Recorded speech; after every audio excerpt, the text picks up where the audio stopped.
Okay, I think that we have a full room at this point, and we'll go ahead and let others join as they come in. Again, thank you for joining this afternoon. I will note that you will be on mute for the duration of the webinar. However, if you do go to the menu bar at the top or the bottom of your Zoom window, wherever it happens to be located, you can ask questions via the Q&A button, which we do highly recommend. We'd like to hear what you have to say. You've probably also heard that this will be recorded and will be available on numerous websites afterwards, so that you can go ahead and recommend that your friends give it a listen here as time comes by, or if maybe you want to go ahead and hear something again, you can do that. To start off here, I will introduce Shah Johnson, who will be giving us an intro from the National Association of District Export Councils. Shah is the co-chair of the Education and Outreach Committee. Shah.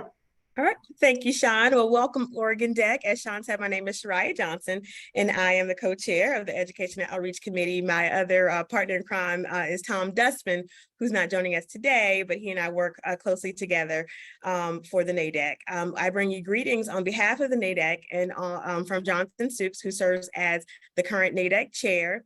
A little bit about NADEC. NADEC's mission is to increase awareness and understanding of the importance of exports through education, legislative outreach, and engagement with DECs and other relevant stakeholders.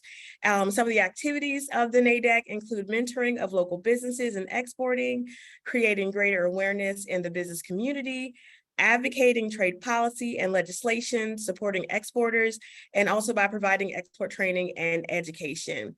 In addition, NADEC hosts monthly webinars at a national level, as well as many other events such as our annual Export Council. I invite you all to visit our upcoming events page that's located on the NADEC website to view all the national and locally hosted DEC events. Hope to see you at future events. Thank you all for attending today. And now I will pass it over to Kelly Holloway with the Commerce Department. Hi, and thank you. So I'm Kelly Holloway with the Commerce Department, the U.S. Commercial Service, and I'm going to try to share my screen. Are you seeing our welcome slide? Not yet. Not yet.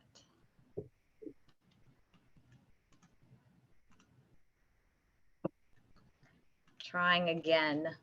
There it We're is. seeing it now, Kelly. Terrific. So I'm with the Commerce Department, the U.S. Commercial Service, and I'll try to double task while I cue this up. The Commercial Service is part of the U.S. Department of Commerce, the International Trade Administration, and we are the group that staffs the commercial sections of U.S. embassies and consulates around the world. We also have staff in about 100 offices all around the United States. We're your local feet on the street to tap into federal resources through the Commerce Department. And our help takes many forms. We help companies develop an export growth strategy. We can help in troubleshooting trade matters, finding and vetting foreign partners, promoting your business interests, advocating for foreign tenders. In addition to ensuring the full spectrum of commerce resources are available to you to expand your business internationally, we have a fantastic resource through the District Export Council members.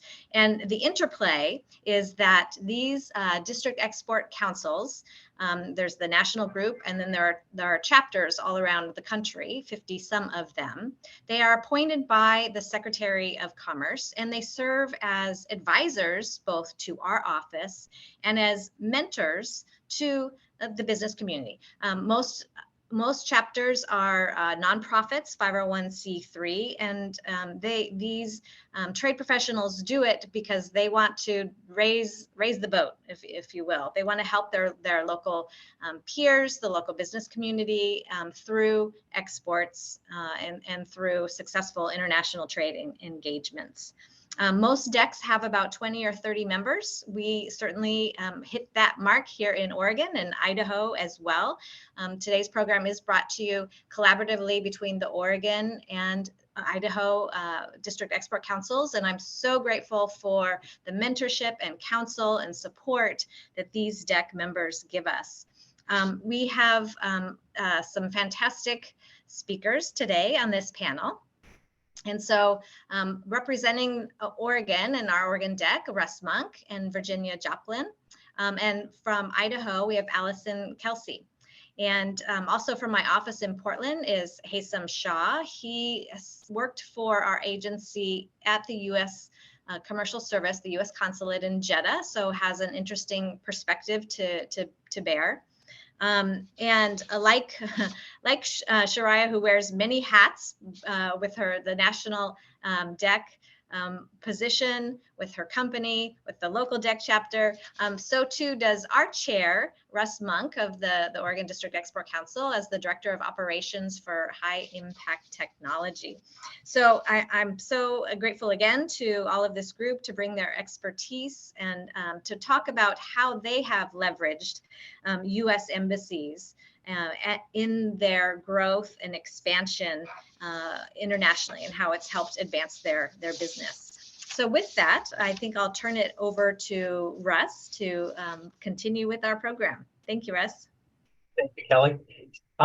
So what I'm proud to say is in every U.S. embassy, there's an actual commerce arm. Everybody thinks of the ambassador and the State Department and all the political side, but in every U.S. embassy, that anchor for business is there, and their function is to actually help promote U.S. goods abroad, and they bring specialists of different areas into each of the embassies. Sometimes they cross over a couple countries, but I think it's something like 158 embassies have commerce anchored in them. The secret and the structure that they have is that local people like Kelly and Haisum are the anchor in the States to be the conduit to the embassy personnel. And so really, you know, we will start with, hey, I have a question from Pakistan. And I would call Kelly and say, hey, Kelly, which way is the wind blowing on Pakistan today? And she'll smile and give me good guidance on what to do.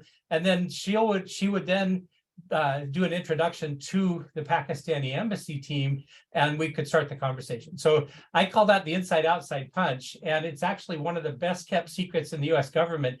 Something like $350 to one is the return to the U.S. Economy for their efforts. And so my objective of being the chairman of our local district export council is to help make that story not such a better kept secret. We need to get that voice out, and hence we're doing this conversation. I'm proud to be joined with Virginia Joplin from Verbio and Alison, Kelsey, I believe that's how she says her name, from Recluse. And all of us have had the lovely opportunity to be able to export abroad and to interface with these embassies. I've touched, I think, 20 embassies, and I've stood in probably 10 of them. And they handpick their people in the countries, and they handpick their people to make it work, understanding the local, all of the different things that make that local economy work, the things not to do, and things like that. So what I'd like to do is I'd like to kick this over to Virginia and let her start. One, introduce your company and what you do, but how do you interface with the embassies? And that's a great place to start. And then we'll jump to Alison right after her. Hello. I was about to say good afternoon, but it may not be still afternoon in some parts of our audience's domain. I own Verbio. We generally provide language and multicultural consulting services. We've been doing this for 26 years, so that's quite a long history. And we have customers all over the globe because we serve about 250 different languages. So how did I know international trade was for me, and how have I been involved with economic development agencies is obviously a much longer story than we have time for here. So the short nugget is forever. It's an inherent part and parcel of what we do is helping make words that make global trade happen. So in particular, with regard to U.S. embassies abroad, where I've had some direct interaction is on a trade show, trade mission to Honduras, and then shortly thereafter an international partner search in France, as we start developing some of our expanding and having more offices abroad for Verbia. Russ, would you like me to define a gold key at this point? Yeah, if you've used, these are some of the services that the embassy offers and the Department of Commerce offers. So please, if you would. Some of these services you're going to hear repeatedly in the next few minutes or the next hour. Gold Key service is effectively a B2B matchmaking service that that is available to U.S. businesses who are looking to break into a new market. And you define your, we all know about marketing, developing our marketing campaigns and figuring out the demographics and psychographics of who is our ideal customer. Well, economic development agencies, including U.S. Commercial Service, but also state departments of commerce and others, can help us figure out how to go from this idea on paper to actually introducing us to those ideal customers or targets, at least. So this starts with, you define who you would like to work with, and you discuss that with your, in this instance, U.S. Commercial Service advisor, and they will help introduce you to somebody in the embassy, will help you, will find companies that match those criteria in that country that you're looking at. And they will, and that there are virtual and there are in real life, or rectangle and square world, as I have been saying lately, options for having face-to-face or having one-on-one introductions between your business and a target business, where somebody from the embassy will actually walk you in the door or into the Zoom to meet with up to 5 of your targets in a particular country, and say, hey, we're with the U.S. Embassy. We're introducing this great U.S. business. We think you should sit down and have a chat for a bit and see what magic happens. So those are Gold Key services where you get those cultivated introductions. If I could jump in with a quick comment, the Gold Key is, I think, $800 or $900 or something like that.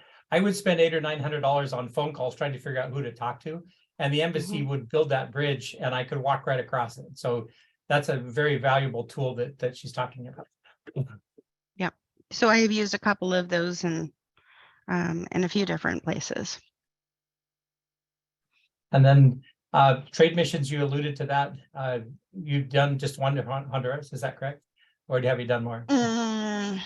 No, I've done, well, I've been on both sides of these, on a variety of sides of these particular trade missions. Generally, I did one to Honduras. I did one to France. I've done a couple, and then we have provided interpreting services to help support trade missions but that's from a different angle, where we get to see other businesses getting introduced to their ideal customers. Lovely. So the conduit could run in both directions is what that means. I like that. Yeah.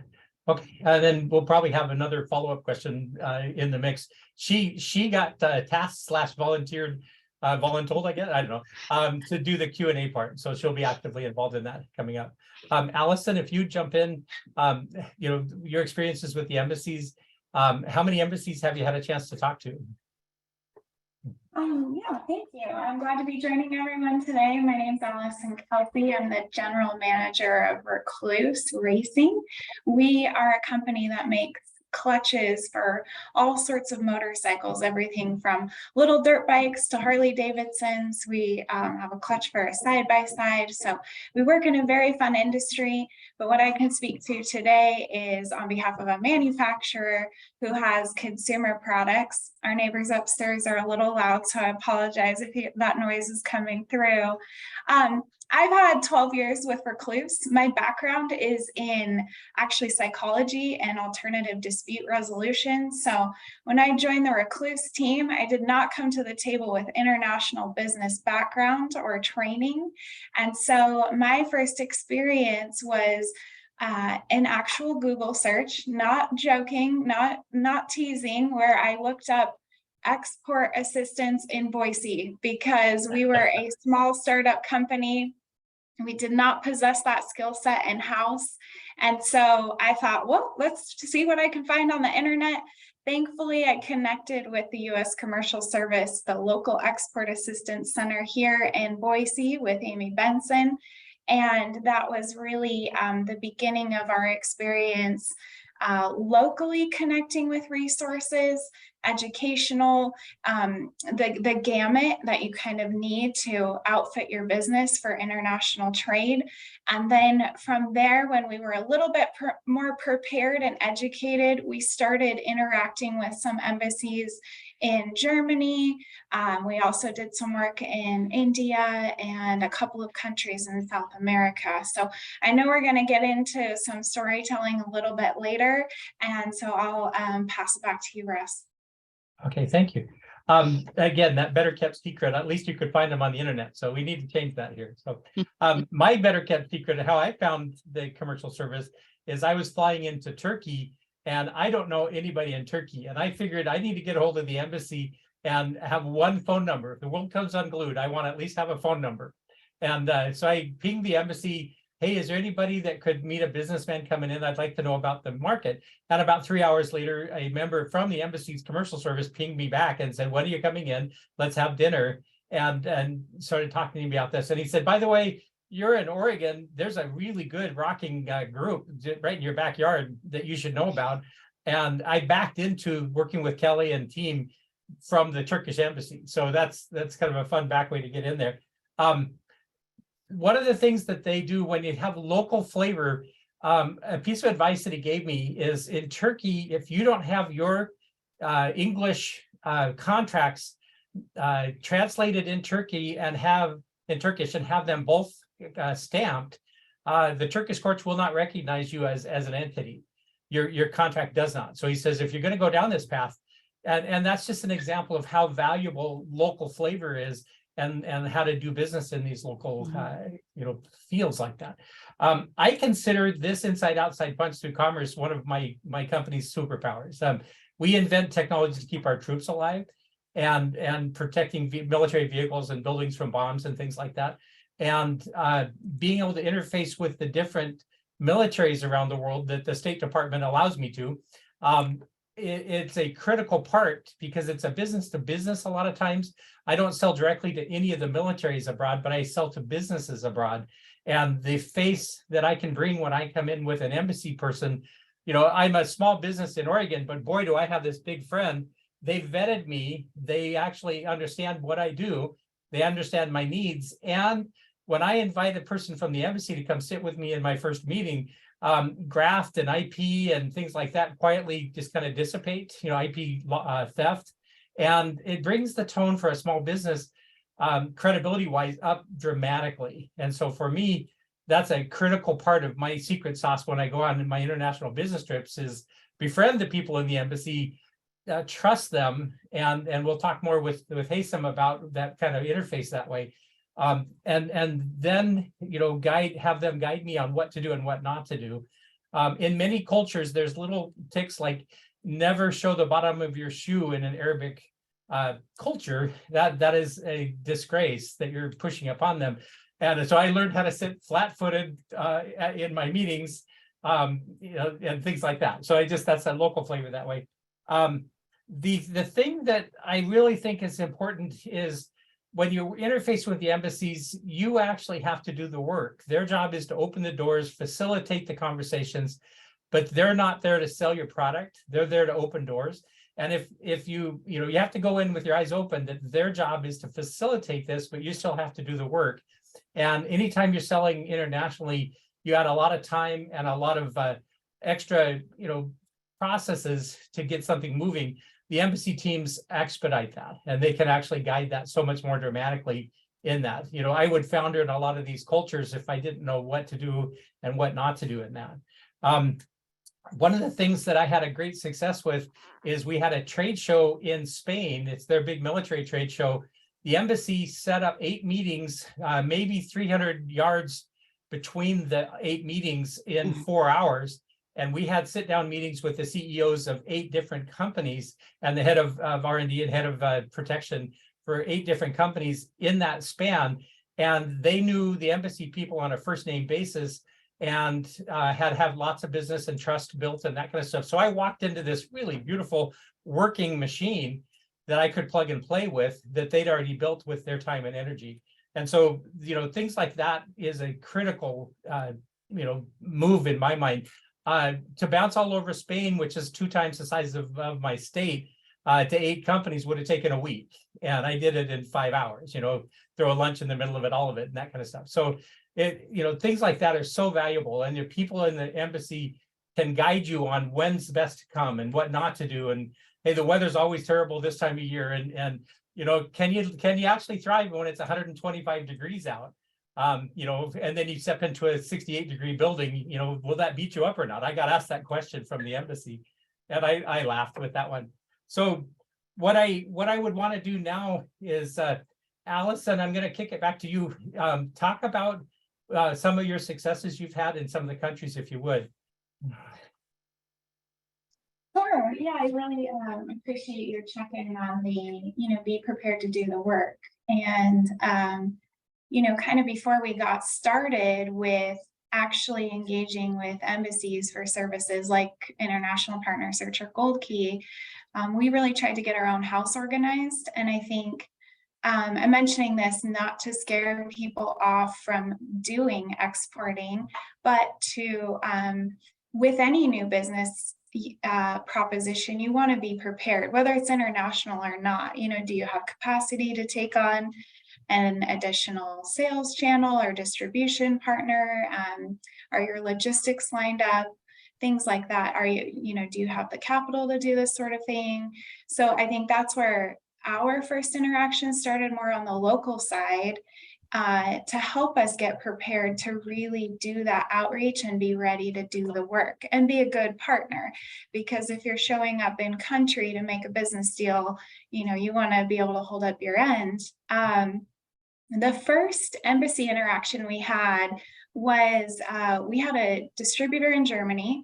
They had been with our company for a long time, but they switched directions in their business. They no longer wanted to serve technical parts.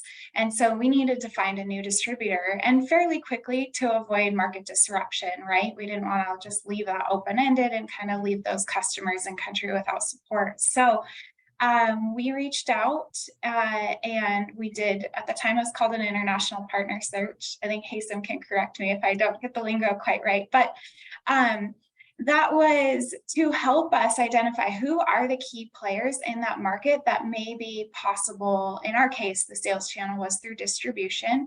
So who are those, distributors in country that can be vetted, maybe, make sure they actually have that physical building they say they have a good credit rating, they have a good reputation. And so that's where the team in country did that research on our behalf and handed us a list that we then opted to do the work ourselves to engage with them. We may have had a few introductions, but that was a fantastic starting point because we didn't know, we weren't in country, we weren't traveling there trying to piece all of these things together. So it was a very helpful research project. And I think one thing I'll mention, when we were getting started, we have a very niche product. So it is clutches for motorcycles. And at the time, it was really for dirt bikes. So we were a little bit skeptical that, someone from an embassy in Germany could find this niche partner for us.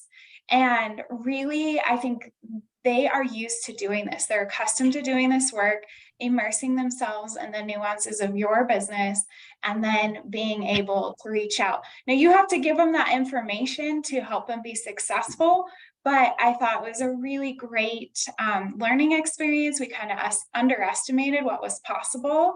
And I just mentioned that because I think it's pretty natural to be skeptical, especially when you're in a very nuanced field. Our kind of second experience, would you like me to keep going, Russ, or do you want to? Okay. Okay.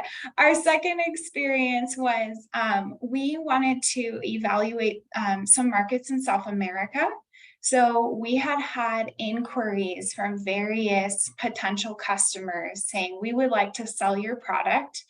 And while you love those inquiries, and it's how we got our start by just saying yes, we really didn't understand what it was like in Brazil, for example. We know taxes are very difficult there. Our product is a higher end product.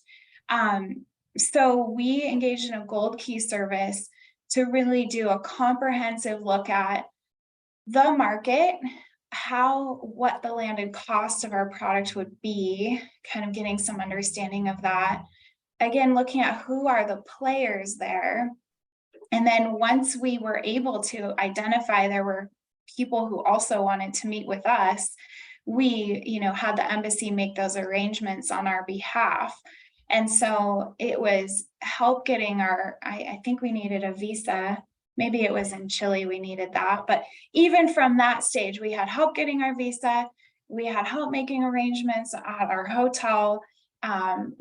Transportation, I think, interpreter, we showed up to the business meetings that were arranged with us or for us, just fully prepared with all the tools we needed to have great dialogue about what was possible in that market for our product. And, what we learned from that was actually we were a little bit early for that market. So people thought we had a great product. And if we established great contacts, but we learned, hey, they're not really modifying their motorcycles at this point. So this is something we need to keep our eye on. We did the same thing in Chile, and it was just seamless, very professional staff in the embassy, very welcoming, and really solid outcomes, clarity for our business on what we needed to do next. If I might jump in, just because I think a question came in which was so relevant to what you all were just teeing up, and maybe as a good segue to Haisum as well, is what's the best way to create these relationships with embassy people, and how can we get in contact with them? So I don't know, maybe Haisum, that would be a good segue for you. Yeah, if you unmute Haisum, we'll jump in together on that. Virginia, I have one more question I'll throw at you at the end. So just hold that way as well. So Haisum, my experience is now after I understood that there is a contact in Portland, Oregon, that has a very lovely group of people I get to work with.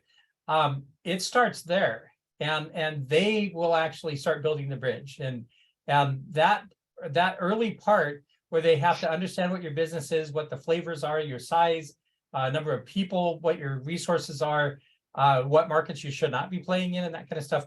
There's a tremendous amount of guidance that comes from the local offices before it even gets kicked over the pond. And then, so Haisum, representing a person that lived in the and anchored into the embassy, and Kelly did too. But what would you like to see, and how would you like these relationships to start building? They're friendships that last a long time. I've come to find that out, and I love that. But if someone is reaching out to you, what do you like to see as a beginning, arc to start? Right. Yeah. I'm hoping I'm audible, and thanks, Russ, for moderating. And great to see so many familiar names in the list of attendees. Lots of questions to answer here, but short answer: to reach out to us, give us a call. A lot of companies have said, hey, you guys actually pick up, and we take great pride in being very readily accessible. Give us a call, shoot us an email, and we can start talking about our presence in many of those foreign markets and what the best route to getting access to our staff over there may be. And I really want to underscore that our staff overseas, and I'm not just saying this because I served there, but they really are the lifeblood of our agency. That local network, that local expertise, that network outside of the embassy and their contacts within foreign ministries and foreign companies, those took years, decades to build, and those are very precious resources. Our local staff stays there, whereas their managers, which are foreign service officers or diplomats, move around. And what I've noticed is that there's a great sense of privilege and pride to be serving the country. Whereas being a government official in the US might have a different flavor to it, overseas it is a matter of pride and prestige. So just wanted to underscore any further comments. It really is our most valued asset. Now, what are they looking for? What was I looking for when I was overseas? I think first of all, clarity in your objectives and sort of a very succinct and clear description of what your company does and what it's looking to do in that market. Alison, whether it's clutches or brakes, you're absolutely right. You touched on it. When our staff overseas takes a client on board or takes a company on board, that becomes a matter of responsibility and pride to help that client succeed. So they'll do research, and within a few weeks they'll start talking clutches with you. And so that's one thing. Have a clear-cut description of what you're trying to do, and then be patient and be understanding that not all posts are created equally. Not every embassy is the same. The bandwidth fluctuates. Sometimes there are national level events that require every single staff member of every department to be contributing. And when that happens, maybe your timeline extends a little bit more. Like and the a war last in thing, Ukraine, a war in Ukraine might make sure, something. Russ, that can impede. Yes, but even like every year there's an annual national event, a 4th of July celebration. For example, we at all our embassies abroad, the 4th of July celebration is a huge event where the biggest people in the country get together, and that is something that requires all staff. So if the gold keys that you're talking about are being pushed off because of that timing, be understanding, be cognizant, and patient when it comes to that. And the last thing, Russ, you said a very important word earlier: trust. Trust in the process, trust the expertise, and be open to receiving feedback. I recall during my time in Saudi, a company first conversation saying, I'm a US taxpayer, you're serving the country, it's your obligation to provide the service for us. We want this done next week. That's true. You're a US taxpayer. We are obligated to serve you, but let's just say a few other priorities kind of shuffled their way up. And the reason is we have to be protective of the contacts, those business cards that we've collected on our desks. If you're coming with this heavy-handed attitude, it's really not going to go a long way as far as developing successfully your international business. So I'll stop there, but I'm sure there's some good questions coming in. So the what not to do is an incredibly valuable part of the interface with the embassy teams. And you can sour a business relationship unexpectedly and unknowingly if you don't have guidance. So, grace is an important part of this, and patience is an important part of this. But again, for me, it's an accelerator for my business, growth and the ability to take my products abroad. So Virginia, thank you, Haisum. Virginia, what's your favorite embassy you worked with? Not to call out any embassy, but is there one you have a favorite with?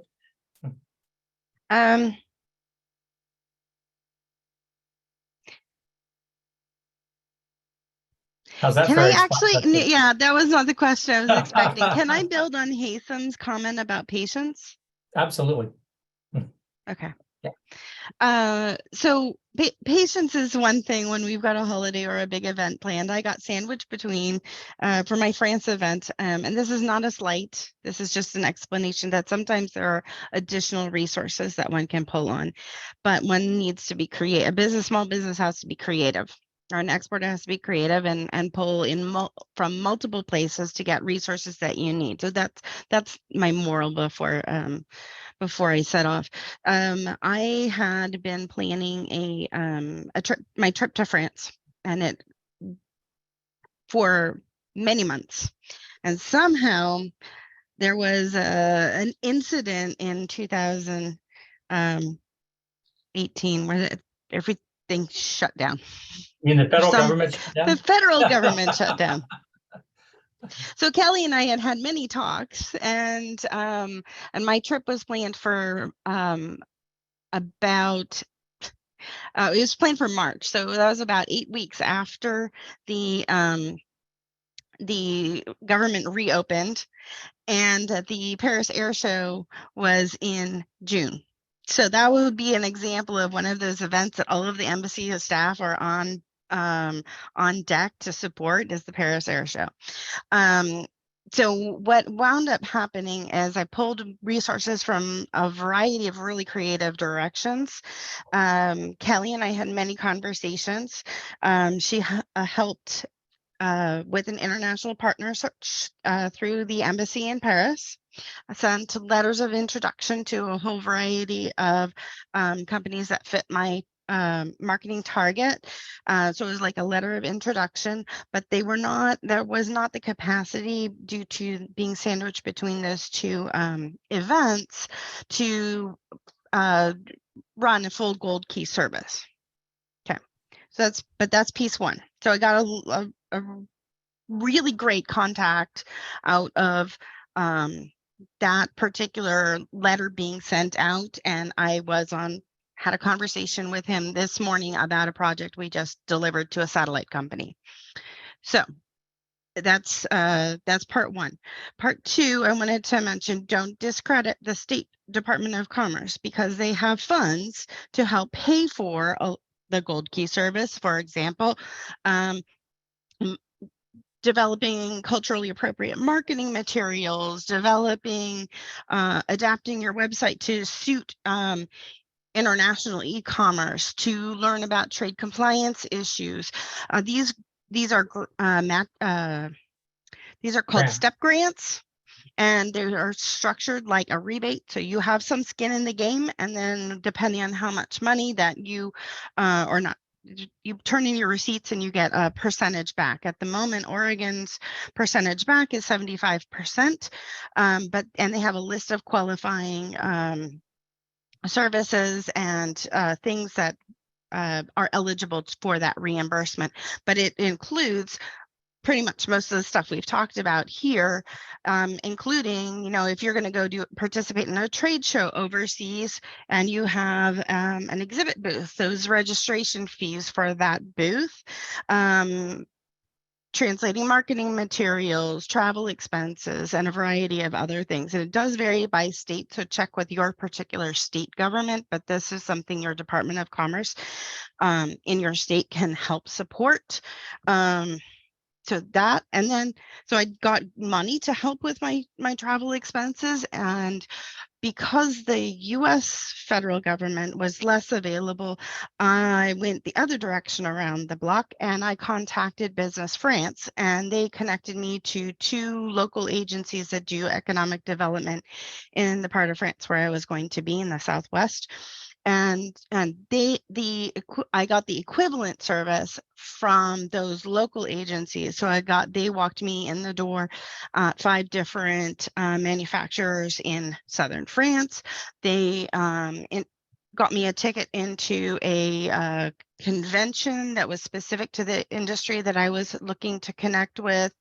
And they basically took me around town and explained to me all of the needful steps to help grow my business as we're expanding our reach to French companies. So patience, but also creativity. Thank you. That's great. One of the critical things that I also have with my team and what we've had to work with Commerce is they're the conduit to a whole bunch of the other agencies. The Small Business Administration, the STEP grants come through that. They know, who to touch, how to go down that path. XM Bank for international banking support. There's a whole range of services that these teams have that they can point you to. It's not directly in their wake, but boy, they sure can point you that way. And also that what not to do in some of that falls in that as well. So probably my favorite story I had was in Jordan with a company that had a beautiful website. We had a huge rocking program looking like it started. I talked with the embassy and the guy said, "What's the address?" They're supposed to be local. And I gave him the address. And he said, "That's on my way home. I'll drive by. I'm on my way home." So the next morning I get a ping. "It's a garage, Russ. It's a facade. You probably don't want to go down this path." And we were right on the edge of something really moving, a lot of dollars moving back and forth and all that. That would have probably been a catastrophic mess if we had gone down that path. So that's a lovely example of what not to do or what to do so that you don't have to do it that way. I think it's time to let's kick over to some questions. Virginia, if you would, you could cue those up. Sure. So I'm actually going to start with a question that came off of the registration form.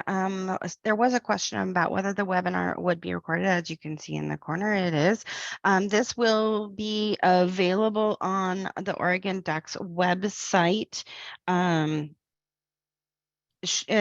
probably in a couple of days. So if you have a colleague who was unable to join us here today, never fear.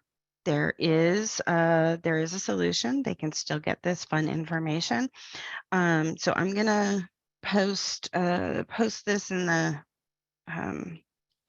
link in the chat, but I'm gonna have to ask Sean to reshare this. So there's that one. And then also please feel welcome to join the conversation on Oregon DEC's LinkedIn page and ask questions or chime in with ideas of things that have, your great experiences or challenges that you face too. So we can keep the conversation going. So there's that.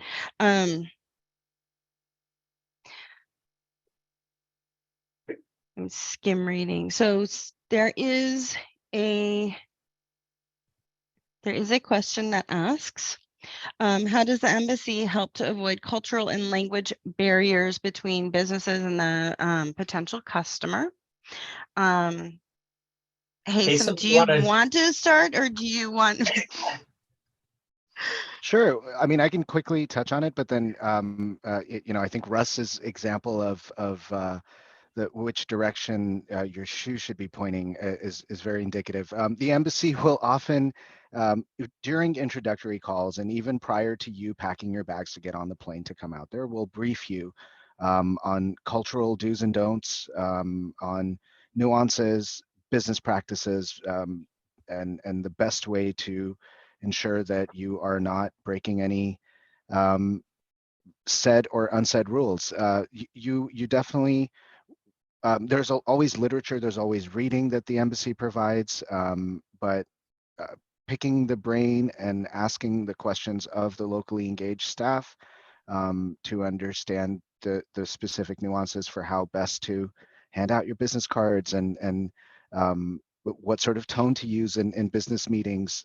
Those are all things we'll have in consultation calls with you prior to a big trip that you're headed on. And I'm definitely curious about Alison's experience, if that came into play prior to your visits. Well, we certainly had what you described, Haisum, in terms of the preparation, and depending on the country that we were visiting, just getting that briefing in advance and well in advance too, so you had the chance to maybe think about or have additional questions answered before you were in the situation. But then I think once we were on the ground with the Gold Key, we had that support along with us. And so anything that came up, we were able to address in real time as well. So yeah, that front end prep is important. Majority of the embassy personnel speak English beautifully, thank God, because my Arabic is terrible, my German's worse. And so And they're all, I think, to a person that I worked with that worked locally, they're bilingual or quadlingual, depending on the country. And when you're communicating, the broadcast and reception is the critical part. In some cultures, they nod and they agree and things like that, and it's not sinking in. And your embassy team will know they're not getting this, and they'll ask a pointed question the other direction, and just make sure that the broadcast and the reception are both happening. And the nuances, sometimes, what you're inferring is what they're accepting or not. That face-to-face is so critical on the communication with the embassy team right there. They also, I had a wonderful scenario where I needed an interpreter. They had a list of 9 interpreters, and the guy went, I think these are all really good people. And he ended up being a rocking interpreter, went to Texas Tech University and all that kind of stuff. They guide subtly as well on how to best help you in the communication. That So must have been before we met, Russ. And Russ, I just want to add on just very quickly.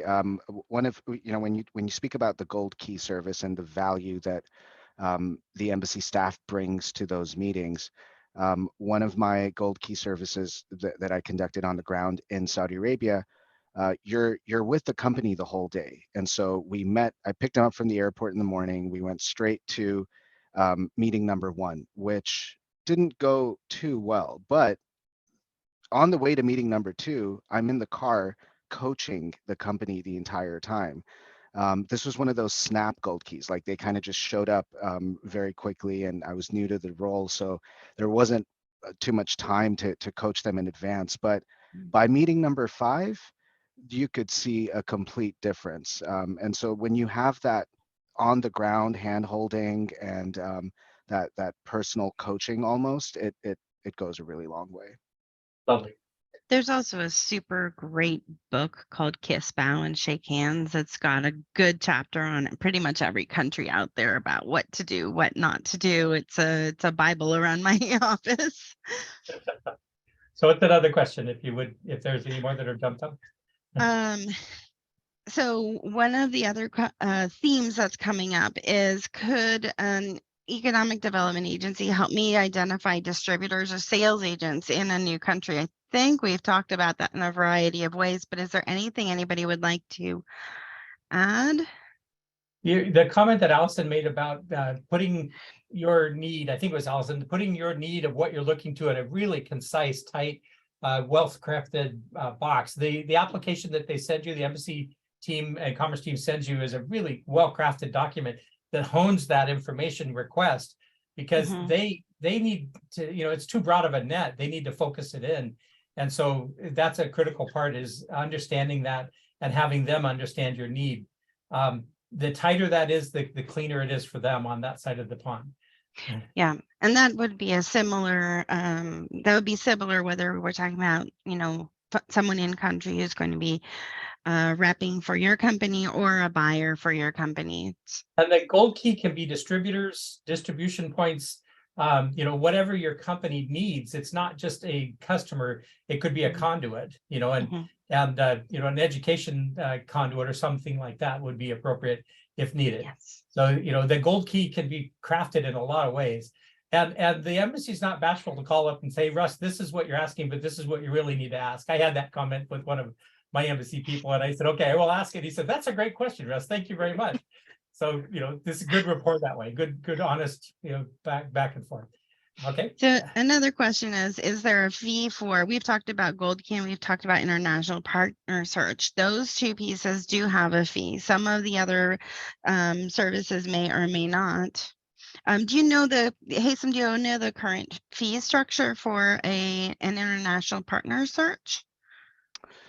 Yeah, I believe it's Roughly? $900, and it's on the website. Now, our services, our menu of services, yes, those are charged, and those are services you have to pay for. But one thing I want to emphasize is access, and that introductory call is not charged.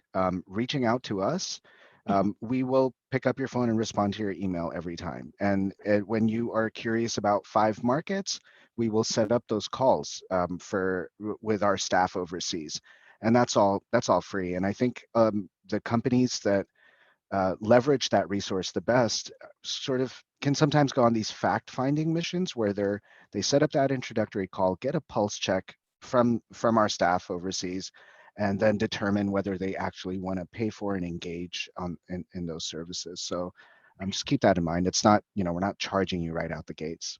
And it's appropriate to have a charge, because if you had no skin in the game, it would swamp the powerful people and the talented people. And so having a skin in the game, it's a nominal fee for what you get out of it, but it's appropriate to have a fee for some of those services. And there's plus we figured out, or as we mentioned earlier, the STEP grant will help offset some of that fee. We reset our entire website here at High Impact Technology to have an international flavor, and our STEP grant through the state of Oregon through the Small Business Administration paid for 75% of my revamp of my website. That, for a small business, that was a huge contribution. So that's a lovely example of some of these resources that are out there. Is there another question that's jumped in? Sure.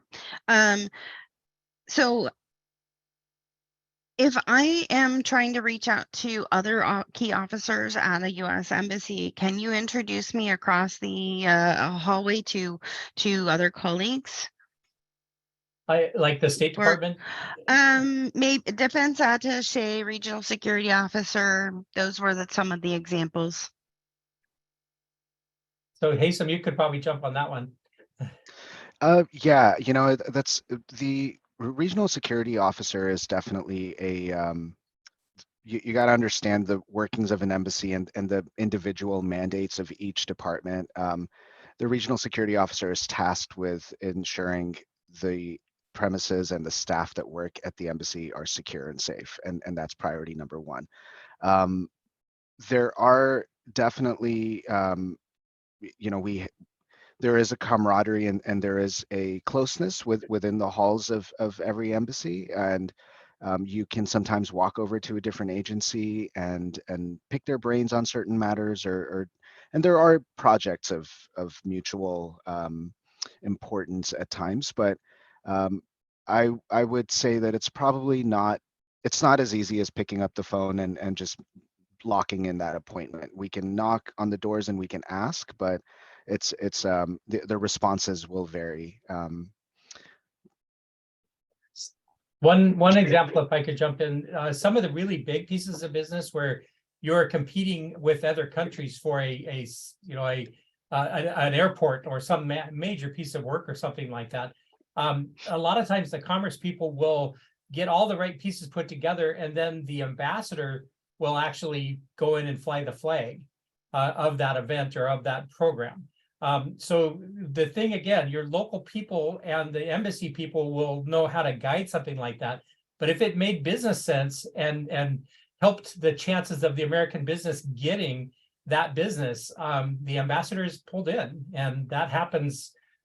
We've had one scenario in our little company that we had that with, but there's a whole range of horsepower that these medium to small businesses have a chance to engage in. And I look at part of the focus that I find with Kelly and Haisum and team. We're a small business, and Boeing doesn't need the same kind of services that I need. Boeing has whole departments that do this for a living, where the commerce team that we work with the medium and small business to help amplify their effect and their ability to go into the world to grow. And I think that's probably the biggest takeaway. I call this one of my secret powers is plugging into these guys, because you're force multiplying times 150 embassies worldwide, and what to do and what not to do is such a critical part of that. So I just think don't be bashful to reach out to say, here's what I'm dreaming. Is this a good idea or not? Or let me introduce you to my company and see what this makes sense. There's regional strategies, like we need to move into South America, and they'll go, well, these 3 countries you don't even want to touch. One of them you go to jail on, and things like that. And they say, there's political strife between these 2, and they will help guide you on a regional strategy. Then engage the embassy. So that inside outside punch is such a critical part of the conversation here that we look at. I think we have time for one more question, Virginia, if you would. So there are a couple of questions that tie into, are there financial supports beyond STEP grants that the government offers, such as, Russ, I know you touched on this earlier, Exim Bank offers letters of credit, right? And there's an SBA loan program called Export Express that's offered by some banks. Can we think of others? Yeah, there's the Small Business Administration that interfaces with the Commerce. There's a whole bank of services that they can connect you with, and some of them are you need to upscale to be able to take an order from a foreign country, and I'm going to need about a year's worth of working capital to do that. That's an example of some of the programs that interface with Commerce through SBA, and so having your local people, the Kelly's counterpart and the Amy's counterpart with Alison, they are skilled in how to guide your companies that way. And then there's a lot of resources that are out there, and there's a lot of risk aversion programs too. Like if I don't get paid, there's a program that they can actually buy an insurance policy to get paid, things like that. So this is a much broader conversation than what we have today, but it's such a critical part of the conversation, that being able to weave all of these pieces together to help your company grow is a critical part of this. So I look at that. I know within the Export Council, we have 25, 30 members, and we all have different strengths. Yep. And I'm sure the same is true with the DEC in Idaho, where Alison belongs. Some of us are good at language. Some of us are good at knowing how the market works in these 5 countries because we've been there, feet on the ground. Some of us are really great at being, freight forwarding or coaching on exporting agricultural products or food products or some other, speciality. So in addition to everything that we've talked about in the last little bit, that the point is that there's no wrong door. Reach out, whether it's to the U.S. Commercial Service, whether it's to a DEC member, you're going to get introduced into an entire maze of opportunities and resources that are mostly all here to help re-guide you in a constructive way to accelerate your business. And so, Kelly, did we miss anything in a good overview of this relationship with the embassies? I think you touched it very, very well. There are so many threads. And you made the point, which is key, which is it's a collaboration. And there's a lot of tools and no solution looks the same. And so coming with that nugget of what you're trying to achieve, then through experienced Export Council members who have used those resources, through insight from commercial service staff like Haisum, like myself, that know which threads to pull on, we can collectively work to help you be successful. So if it's about trade financing, we'll pull in those resources. If it's an advocacy for a public tender, does it need to be an ambassador level? Maybe it's a senator. What can we do around that? Due diligence and vetting, finding new partners. All of those pieces can come together to help you be successful. So don't ever hesitate to ask. Please know your local commercial service office, because that's the easiest conduit for embassies, to the point of other departments, wanting to knock on the Office of Defense Controls and whatnot. It's not always in their mandate to be marketers and salespeople for U.S. companies, but it is ours. And at the embassy, we will bring the holistic team to meet your needs, and know whose mandate is what. Lovely. So I just want to thank all of our people that joined us via Zoom, and all of our speakers this way. I'm honored to be the district expert locally in Oregon and Southwest Washington, the chairman. And I believe that exporting is a contact sport. So this is a time to reach out and contact your talented people, both in the district export councils and in the embassy teams and the local commerce teams. They're wonderful people to work with. They handpick their people, both stateside and abroad, pleasant, and their dictate is to help US companies succeed in their exports. So you're tapping into a massive, massive resource. So that's my last 2 cents. So I just want to say thank you, everybody, and how much we appreciate being part of this. Take care all.